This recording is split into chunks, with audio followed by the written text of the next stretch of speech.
This is CNN Breaking News.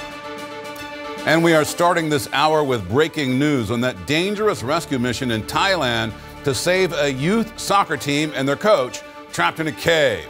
Hello to our viewers in the United States and around the world. I'm Joe Johns in for Frederica Whitfield. Rescue teams have successfully evacuated 4 boys. The rest of the team spending another night right now in the depths of that dark cave where they've been trapped for more than 2 weeks. Rescue crews are plotting their next move as oxygen levels drop and monsoon rains move in, threatening to seal off the cave. CNN has reporters on the scene, Jonathan Miller near the cave entrance, and CNN's Matt Rivers outside the hospital where the 4 boys are now being treated. Meteorologist Ivan Cabrera is tracking the monsoon rains that could hamper the rescue mission. And CNN's Tom Foreman will take us inside the cave to see exactly what rescuers are dealing with. Let's go first to Jonathan Miller. This was just an extraordinary rescue. Still 8 boys and their coach left in the cave. What can we expect for this next round of rescues? Any idea how soon it'll start?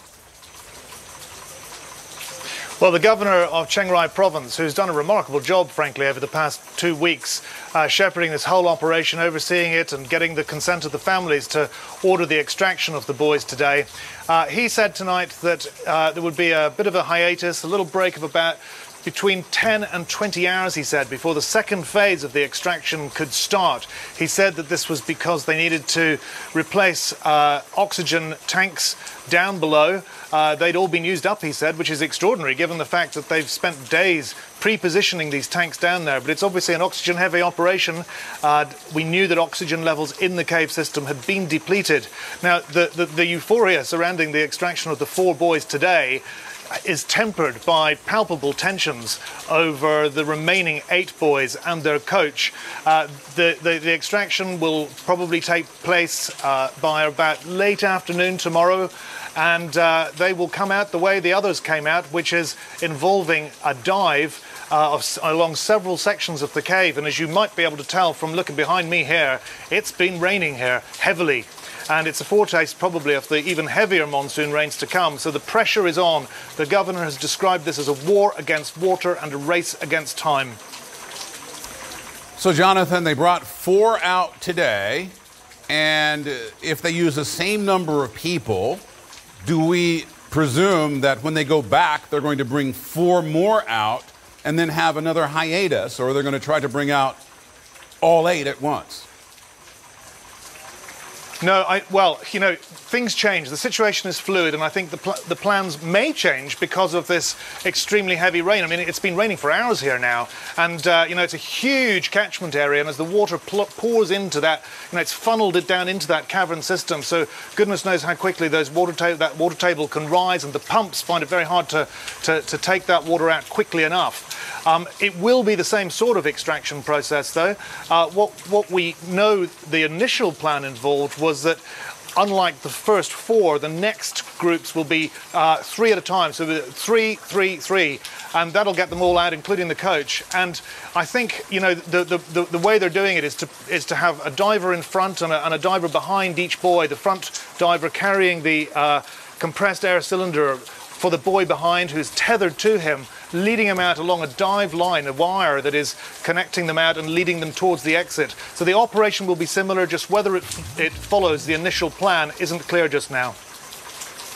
You look at that map and you almost can't imagine how those kids and that coach got in there in the first place. Thanks so much for that, Jonathan Miller. After that intense rescue mission, the boys were rushed to a hospital about an hour's drive from the cave. Doctors and nurses have been there preparing in days of anticipation of treating the first boys. Let's check in now with CNN's international correspondent, Matt Rivers, right outside the hospital. Matt, what are you learning about the condition of these kids?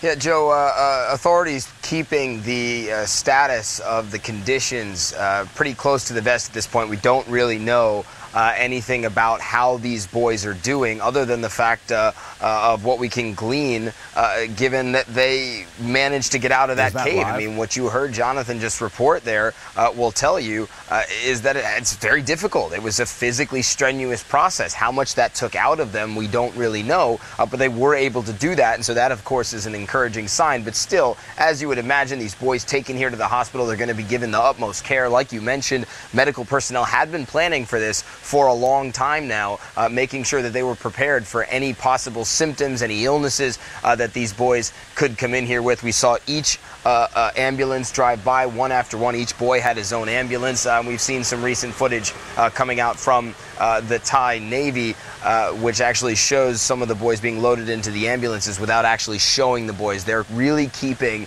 the boys' privacy here at their highest priority. We haven't seen any images of the boys since they came out of that cave. Clearly that is a priority for Thai authorities as they work to not only treat them medically, but also get them reunited with their families. Pretty quiet here now, Joe. We're not expecting any more rescues tonight, as Jonathan mentioned, but hopefully this will be a much more active scene here throughout the day today, as more rescued people inside that cave, the kids and their coach, hopefully can make it here to the hospital just like their teammates have. I know this has been mostly focused on the kids in the hospital, but I have to ask, has there been any response, if you will, at all from the parents of the kids who actually got out? Yeah, we haven't. We've reached out to some of those parents, and we haven't really been able to get in touch with them. Part of the reason why it's a little bit difficult is because there's a lot of conflicting information as to the identities of the kids who actually made it out. There's a lot of different reports going around here in terms of who exactly these kids are. We have seen some names, but we're not ready to report those publicly just yet because we can't independently confirm that. But we are trying to reach out to some families. We have, though, Joe, talked to families over the last couple of days, and I will tell you that the strength and the fortitude that some of these families have shown in the wake of just a tragic situation has really been remarkable. The grace under this situation, in which they've constantly thanked volunteers and the Thai Navy for their support, thanked even the media for being here covering this, has really been remarkable. And so you can only imagine what those families must be going through, especially those who still have children inside. They're probably very happy for the families that now have those kids out, the 4 teammates' families that are now out, but they also have their own kids to worry about still stuck in that cave.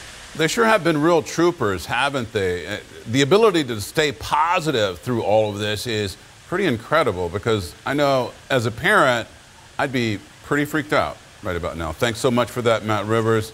This rescue mission remains incredibly risky, even with intricate planning. Here to talk about some of the challenges facing rescue teams, the chairman of the British Cave Rescue Council, Peter Dennis. And Peter Dennis, we are still hours away, we're told, from divers going back into the cave for additional rescues. Can you just give us some sense, if you will, the 30,000-foot view of what makes this so difficult? Well, yes, it's a very tricky operation because there are so many different sections to the cave with varying characters. So starting off with completely sumped or water-filled, quite narrow passages, with tricky maneuvers to get through rock projections and the like.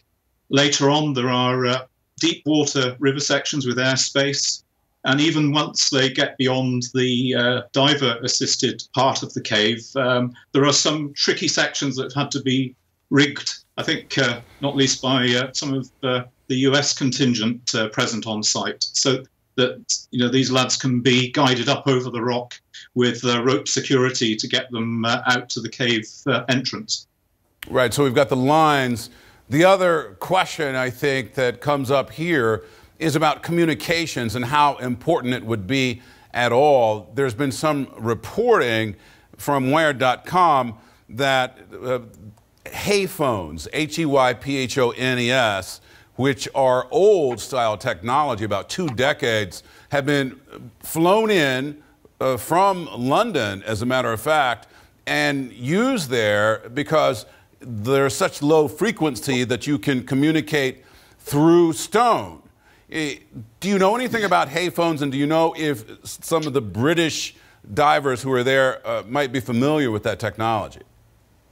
Yes, it's solid-state technology. We do have a replacement digital version, but those were shipped off at short notice. They're pretty effective. They give voice communication, as you say, through the deep rock of caves. So it could be set out on a mud bank or on a rocky sort of substrate within the cave, and an equivalent set has to be positioned ideally vertically above in order to get a good signal. And its key feature is running out very long wire antenna either side of the set. Yes, with the low frequency carrier wave, you can gain voice contact. And that's immensely important when you're trying to coordinate such a rescue. Right. And according to the reporting on this, 3 of those units were essentially shipped across the city of London under, lights and siren, apparently, with the police, put on a plane to Thailand. My question to you is it possible one of those units could have been left with the kids who were stranded in the coach?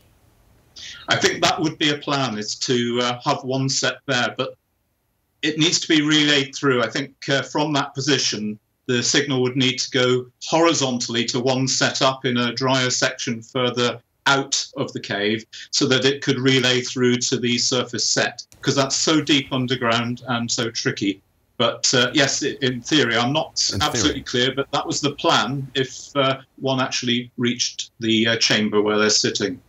Absolutely, and that sort of leads to the body of evidence as we try to determine whether the people who are left behind and waiting to be rescued have been told that the 4 who first set out actually made it to safety. But million-dollar question about that device and where it might be placed. This is an international effort with more than 90 rescuers representing several countries.